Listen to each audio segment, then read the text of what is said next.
Diversi cittadini di Agrigento ieri si sono ritrovati dietro la porta i mastelli di carta e cartone e organico non svuotati.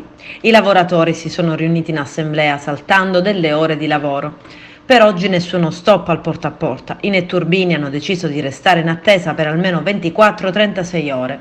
Lo stato d'agitazione naturalmente rimane e sarà così almeno fino a quando non incasseranno gli stipendi di dicembre.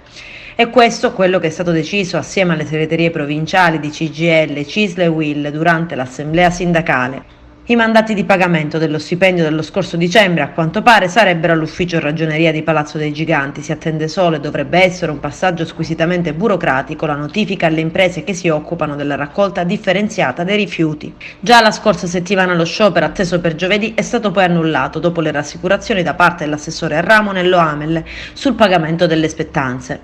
La raccolta dell'umido e di carta e cartone verrà recuperata domani, mercoledì. In città intanto dilaga il malcontento, spazzature d'erbacce ovunque, anche in pieno centro.